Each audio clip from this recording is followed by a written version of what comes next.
let's talk Rashada. Arlen has a question in the chat. Why the hell would anyone want to pay Rashada to come play for them, spend the money on someone who might actually stay? Arlen makes a great point here, and this is not just a Jaden Rashada commentary. But when someone's on their third school in 3 years, I don't know. If I'm the steward of someone's budget, be it NIL, rev share, whatever we're going to call it from this point forward, maybe that's not who I want to bring in.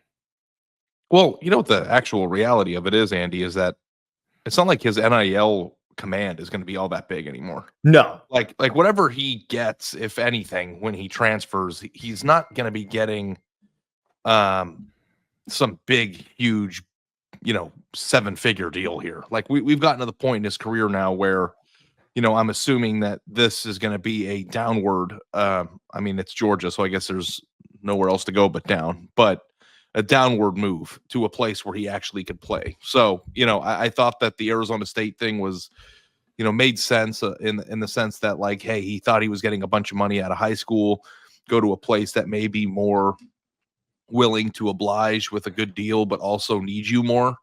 And then try to make it work there. But then when he went to Georgia, if it didn't work there, then it's, I think we're at the point where it's like you have to perform before you're getting paid now. Like, I don't know. Is that the right thought process? It is, except this particular year with the rev share coming in, everybody has more money, so people are just spending stupid money.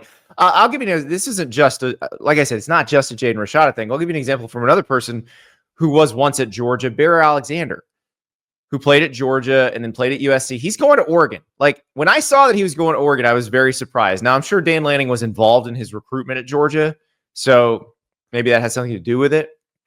But, like, you kind of know what happens with this guy. Like, you know what he's about. So Bear Alexander at least has a body type and some production to fall back on. Like, I know that, like, it's kind of the same ilk, but like, Bear Alexander doesn't play the most important position. I could see a place like Oregon wanting to take a luxury piece and a stab at somebody that they think might be able to be a very productive player in the right environment. Like, when you're going to get a quarterback and you're paying big money for a quarterback, you want to see the production and you want to know that that person's going to help you immediately. And, like, I don't even know, like, when it comes to Jaden Rashada, what is there to evaluate? That Georgia didn't put him in to hand the ball off at the end of the SEC title game? Like, has he even played this year? No. He didn't play it all this year, and Ryan Puglisi was ahead of him on the depth chart for the Super Bowl. So what are you lining up at the at the check counter to write one for this? Because it's like, and like, listen, I don't think that maybe this is like just me, Andy, but I feel like if a quarterback is ever rated as a top 100 player coming out of high school, that means that they have physical tools that other people don't have. And because of that, I'm always hopeful that if the light turns on or they're in the right situation, things can go well for him. Like, I don't think that it's fair to say that Jaden Rashada sucks right now. It's still very early in his career. No, we don't have a lot to evaluate on. He has a couple starts as a true freshman at Arizona State. And, like, I actually was listening to something about the NFL, but I think it's also kind of true for college too, of like, what's more important in the NFL, the quarterback or the offensive coordinator? And, like, if you go look at the best quarterbacks in the country in the NFL, it's like, did Sam Darnold just automatically just turn out to be really good this year, or did he get put into the right Is Kevin position? O'Connell really good? I mean, and he's had a great year, and I thought that he had a pretty bad game on Sunday night, but like it's like people are who they are, but if you put them in the right spot with the right offensive play caller who knows them, then I think that they have a chance to be successful. So I think that, like, Jaden Rashada could go somewhere in the group of 5 and be a pretty productive starter. And I think that's probably where he's going to end up going, right? Like, I don't know that he's going to be one would think, like, Liberty, Jamie Chadwell's offense. Like, yeah, right. Caden Salter's gone. He's gone to Colorado. Like, that would be a spot. And I don't think, Liberty probably has some money. Like, producer River points out Malachi Nelson going to UTEP. So Malachi Nelson, this is a good example. Malachi Nelson was an even higher rated player in the same class as Jaden Rashada. Started out at USC, transferred, went to Boise State, didn't win the job. Now he's going to UTEP, which may be the level he needs to be at. Yeah. And who knows, like, with these new rules too, it's like if Malachi Nelson goes to UTEP and, like, throws for 3,000 yards, does he like transfer back up? Like, I mean, it's not always like now that we're in a position where tape is really the most important currency here. Like you go to a place that you feel like you can play. If your goal is to play at the highest possible level and to get big NIL dollars, then maybe there's going to be people that need to go down to lower levels to prove they can play. Because it's like, do you think that Malachi Nelson just can't play at all? Like, I don't know. Like what happens? I know that the On3 evaluators are really, really talented people, right? Like we know when you think about how many players there are in high school football and how good the rankings usually are, like, you know how hard that is? I don't think that people realize how difficult that is to rank these kids. And I think you get good at it or efficient at it, or at least, put something out there that makes a lot of sense because there are certain tent poles of your evaluation, right? Like, if position A has X, Y, and Z, then they're probably going to translate well to the league or to the NCAA, level then before the league. And it's like, I don't think that people just watched Jaden Rashada and Malachi Nelson and evaluate them and go, well, these guys don't have the physical traits to be good. Like something else has gone wrong. Right. And with Jaden Rashada, it's pretty obvious. Like the priorities are not where they need to be. And a lot of that. You did the reporting on it. Was that him? I don't think it's all him, but unfortunately he gets dragged into it and it's still part of his life and he's got to deal with it. So, and that's the problem is like, here's a great example. We'll go with the Georgia quarterback room this year. So Ryan Puglisi, the quarterback we mentioned earlier, who was number 2 on the depth chart in the Sugar Bowl behind Gunnar Stockton. Here's Ryan Puglisi's recruitment. Mm-hmm. I'm committed to Georgia. Oh, Dylan Raiola is also committed to Georgia. Don't care. I can beat him out. I'm still committed to Georgia. Dylan Raiola is leaving. Okay. Jaden Rashada is coming in as a transfer. Don't care. I can beat him out. Who do you want more? Don't care. I can beat him out. Who you've already evaluated as there's obviously a minimum physical threshold, but Ryan Puglisi clearly surpasses that. Do you want that? Or do you want flipping from Miami to Florida, flipping from Florida to Arizona State, flipping from Arizona State to Georgia? Like, what do you want? That seems pretty easy to me. Yeah, I went to, and like Puglisi is an Elite 11 kid, so it's not like he's like some right, exactly. We're not talking about a ham and egger here that like has following his dream, like he's Rudy or something. Like he's a really good player too. Yeah. So like that attitude with that talent, I think is important. But then it like opens up Pandora's box, and it's like, are you saying you wouldn't want Dylan Raiola?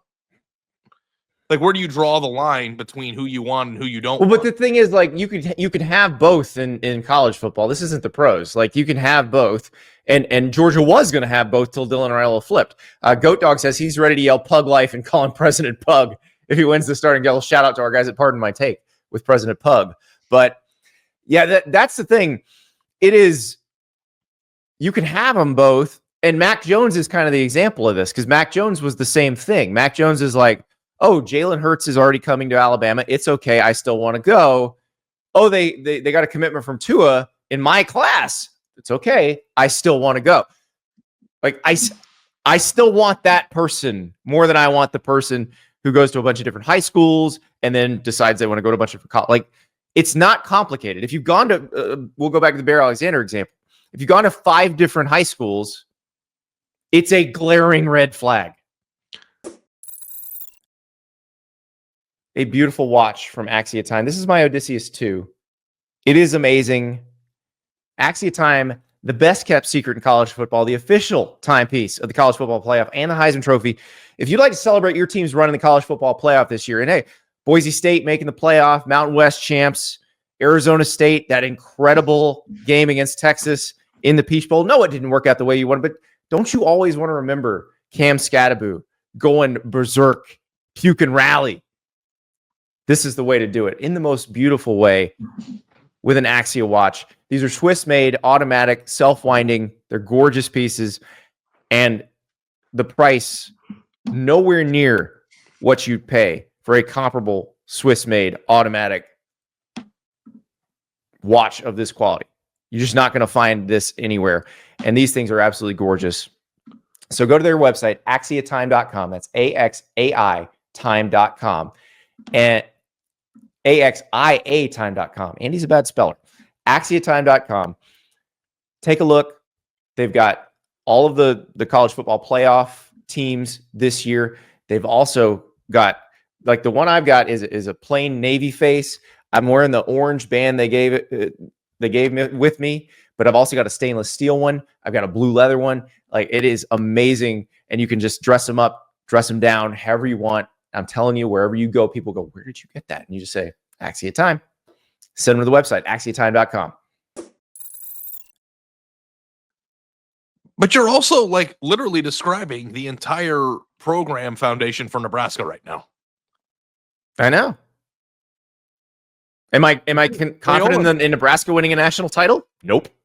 Well, that's not his fault. I mean, there's too far away to win a national title anyway. Well, but right. Like, there's a lot of golf left, but like, so you actually do think that if a player transfers a ton, that you are just not just with Rayola, I'm just saying as a blanket statement. No, everybody. Yeah. Bunch of different high schools. It's a red flag. Now, a lot of times it is their parents dragging them different places. So it is, I don't want to put it all on the player necessarily, but you look at, and there are situations where transferring is right, but most of the guys who transfer and it works out transfer once, and they were in the wrong place, they went to the right place, and that was that. But even from the high school level, though, you're already like, okay, red flag, don't want them. Or if you've done it multiple times, yeah. Like, I would need, if you were at 3 or 4 different high schools, I would need like a really detailed situation. Like, oh, they fired the coach right before spring practice, and they switched from an air raid offense to a triple option. Like, okay, I get that. That's fine. But I would need like a detailed description of why every single time, and they need to check the boxes, because if it is just, it's not the ideal situation, and I'm going to blame the parents. I'm not going to blame the player in this situation. If you're the parents and you're going, it's not the ideal situation, I'm going to yank my kid all over the place, that's your fault. Like, that's bad parenting. Because you're showing them that when things get slightly difficult, go try, don't try to ever gut it out. Yeah. So, yeah. And that's the thing. I'm Mr. Pay the players, Mr. Transfer all you want. But I also think if I were the GM or the coach and I had a player who was really good and said, I want to be here, and another player who's really good and said, I've been here, I know which one I want. So it's, I think that the high school level is a little bit different, but I wonder if, like, in 10 years we'll just accept that people leave for leverage plays for financial motivation. Like, I don't know that transferring now is 100%. I'm not gonna. I also don't think it's going to be like this. I don't think it's going to be like this in 10 years, because I think schools will eventually come around and accept that they got to bargain with everybody, and they'll have a CBA, and you'll be able to get. There will be a point, I would think, within the next 10 years where they have contracts and they're not going every year, and they can't make a leverage play every year. Yeah. So I think that's probably going to come. Like, I think this isn't sustainable. Off-season discussion about this, Andy, at some point, but like, I don't know. Like, on one hand, it's like, this was an awesome season and everybody was engaged, and it's like the whole ruining the sport narrative is stupid, because nothing really ruins the sport, because people want to watch it and love it. But on the other hand, too, it's like, of all the threats to college football's, health and engagement outside of Paul Feinbaum, I'm wondering, like, what do you actually think is the biggest? I'm joking about Paul Feinbaum. But what do you think is the actual biggest threat to fan interest and engagement? Do you think that transient they make it not football? They transfer it to a different sport? So you think that they can dick with it as much as they want and meddle with it and do whatever they want, and like nothing? What the hell else are you going to do on Saturdays? John in the chat says Congress will step in at some point and pass a federal law stopping all this nonsense. John, you're so naive. No, they won't. They might pass something. It's now set up where they can pass something, but they will not stop all this nonsense. If it's going to be fixed, the schools actually have to decide they want to fix it themselves. They continue to decide not to fix it themselves. They know what they need to do to fix it. They keep refusing to fix it. Well, here's the thing that I'm curious about, and I didn't go to Wharton. That's it. But at a certain point, I wonder if... Okay, no, hold on. John says they've already started working on it. So you're not... Yeah, John, we know. We talked about all the various bills that came through that nothing happened on. I don't know how to break this to you, but Congress has a lot more important things to worry about. So restricting the economic rights of college athletes is not really high on their list. And I mean, they're going to try, but the court system's going to have its say. Like, the way to fix it is collective bargaining. They're going to have to do that at some point, whether they make the athletes employees or not. They don't have to do that. But is there ever going to be a point in time where it's cheaper to make them athletes and to bargain than whatever's going on right now? Make them employees? Yeah, I think it's probably coming. That's how they change their mind, right? That's cheaper. Oh, yeah. Yeah. As soon as it's cheaper, that's what they'll do. Yeah, right.